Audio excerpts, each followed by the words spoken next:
Hey, everybody. Excited to welcome my guest today, Lynne Franklin, Persuasion GPS. She works with women leaders, helping them fast track. We're going to learn more about what she does today. Lynne, tell us about you and tell us about the people that you serve. Hey, well, I grew up in communication, and somewhere along the line, I realized it's truly my job to help my clients connect with other people. And I thought, if I better understood how people's brains worked, we could use that as a shortcut to help my clients better connect. And that has led me to my definition of persuasion, which is this: presenting your ideas in a way that people can see them, hear them, and feel them. And then make a good decision about whether or not what you're proposing is what they need. And if it is, help them say yes faster. And if it's not, build such goodwill with them that should they ever need what you do again in the future, they'll reach out to you. Or if they run into somebody else who needs what you do, they'll be happy to refer you. So persuasion in my world is not about getting everybody to say yes to you. It's about helping people make better decisions. And fortunately for me, that's something that translates across pretty much every industry in business and not for profit. And when people ask what I do, I say I fast track women leaders to be seen, heard, and promoted. Of course, I work with men too, because this stuff translates across any gender that you're involved in. Well, that's really fascinating to be able to take the brain science that you're steeped in, apply it to the real situations.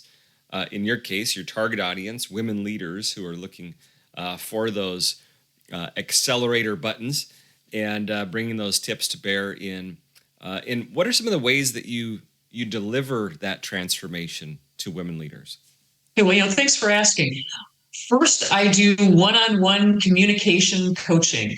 So, for example, I had a woman who had been recently promoted to president of a healthcare company, and she wanted to go to her private equity board and ask for money. The company wasn't profitable now. Why would they give her more funds? So we sat down and we analyzed the styles of all the people on the board, how she connected with them and how she didn't connect with them, and also their perceptions of her. And one of the perceptions was she was not prepared. She knew the market, she knew the industry, she knew the company. What she didn't know was the numbers. So she would go into board meetings with a giant sheet of papers, and they'd ask her a question, and she'd flip through the papers to find the right. She thought that was important. They thought she looked unprepared.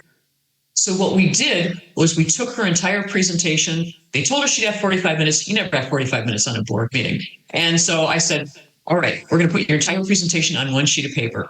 If they give you 5 minutes, you get to share everything in the first column. If they give you 20 minutes, you get to share everything in the first two columns. And you get to 5 minutes, share everything in all three columns. Number stuff on slides. Because for some reason, people are much more patient if you click through slides than if you're flipping through papers. So she didn't have to know the numbers. She just needed to know where it was. And we rehearsed Q&A. And so when it was her turn, she stood in front of the board. She had 20 minutes. She made her pitch. They sent her out of the room. 15 minutes later, they brought her back in and gave her the dough. So it's how do you connect with people and share your messages in a way that allows them to say yes when that's the right thing. So one-on-one communication coaching. Second thing I do is programs for teams in organizations. I was hired by the loan syndication department of an international bank because they were having trouble closing deals.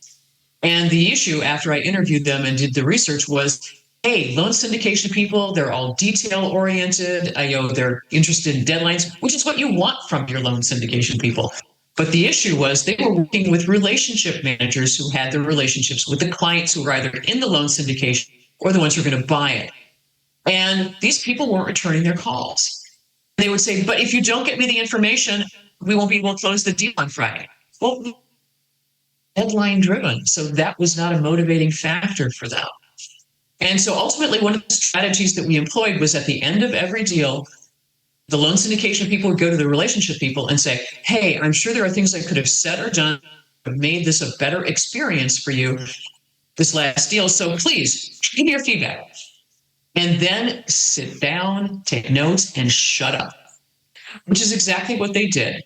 And at the end of that conversation, they would say, well, thanks so much for sharing this. And of course, the relationship managers are now waiting for them to say, and here's what you should have done to help me. Don't go there. And just say, I'm going to keep this in mind the next time we do a deal. And the next time you do a deal with them, these were the three things you told me I could do last time. And here's what I'm going to do about that stuff this time. Hey, and by the way, part of my job is to make you look like a rock star in front of your clients. So if something else shows up, hey, let me know. I'll be happy to do that. And suddenly, because they were dealing with relationship managers as relationship partners, people were returning their calls and they were getting the information they needed and things were closing on time. People are understanding their needs, not just ours, and then making that connection to move stuff forward. And then, obviously, as a speaker, I also speak before all kinds of associations. Everything from let's see how broad I can make it, the Illinois Cemetery and Funeral Home Association to the Ceilings and Internal Systems Contractors Association. Everybody needs to connect with other people and be more persuasive, which is how I came up with the whole persuasion GPS thing. And there's an association for everything, isn't there? Yes, there is. So tell us about your journey. Have you always been a speaker, or has that evolved over time as a part of the work that you do? Well, I have to laugh because actually, as a matter of fact, my first job out of college, I was a residential treatment counselor in a home for troubled boys. So boys who, for one reason or another, couldn't live at home. And frankly, that taught me everything I needed to know to survive in the business world. Two major lessons. Number one, don't back people into a corner. And number two, make them think it's their idea. And so from there, I ended up spending most of my career doing what's called investor relations. So it was my job to teach CEOs and CFOs of public companies how to talk to their shareholders and investors and employees. And for years, I trained people on how to do stuff, and I wrote their presentations. And people said to me, well, why aren't you speaking? I said, well, because I don't have to. I'm here to help them. And that sent off alarm bells in some people's heads. And I realized they're right. And I could learn things by doing this speaking myself. And spent almost 4 years working with an organization called Skill Path, where they sent me on the road. All right, you're going to love this. Teaching finance and accounting for non-financial managers, for people who are afraid of numbers, and financial statement analysis for people who knew something about numbers but didn't know what to do with them once they showed up in financial statements. And 2 workshops nobody wants to come to. And so how could I make this stuff not only accessible to people, but fun and useful? And I routinely had people come up to me afterwards and say, you have the most personality of any accountant I've ever met. And I'd say, it's not an accountant. Finance can be fun. Yes. Well, or at least know what's going on with it, and then value the people who know all the details and know how to work with them. And it was probably, like 2015, I ran into NSA and ultimately ran into the Speakers Academy. I thought, if I want to do some more of this, let's hang out with people who know what they're talking about. And took that program, which took years off of my learning curve. And I've been a happy speaker and happy member of NSA Illinois and NSA National ever since then. Well, and very involved in NSA of Illinois, previous chapter president. Like, you didn't just join, you jumped right in. Tell us about how that experience, you said it took years off of your learning curve. Tell us a little bit more about that. Like, how so? Well, it's the hang out with people who are smarter than you and learn from them. I remember one of the people who spoke at Speakers Academy for me was Lori Guest, who talked about sweet spot pricing. And, it's good, better, best. And for me, it had always been, well, here's the best solution. What that forced me to do is pay attention to what is the budget, give people a range of ideas, because they might like something from this package and something from this package. But if I'm only presenting one, then it's a binary thing. It's a yes or no to the one thing I'm presenting. And I have to admit, I still have the notes that she shared at that point. And there are times I refer to this stuff. And once again, there are ideas I had no clue of, broadened my horizon. Plus, it got me hanging out with people who I can bounce stuff off of and learn from. And that's how it's cut time off. You know, I think if we move beyond just thinking about the professional speaking community, the encouragement to whomever is watching this is wherever you find yourself, whatever profession, whatever expertise you're focused on, there's a community that's going to help you accelerate that. And so this is not a unique thing to NSA, to speakers. This is a thing for anybody in any profession. How do you find that community of people that can help you sharpen your saw? And that's the experience that I had in Speakers Academy, in the meetings, in the experts that we bring in for our events, but ultimately in the relationships. You know, we've gotten to know each other. There's a host of people in our chapter that I know that I can call up. I can ask them questions. I can get ideas. They've seen it. They've been down that path. I can learn from other people's experiences, and it's great to hear that that's the experience that you've had with this too. And I just want to encourage people that wherever you find yourself, there's a community that you can learn from. And you're absolutely right. I can call anybody in our chapter, or frankly, anybody in NSA, and identify myself as an NSA member and ask for a little bit of time and guidance.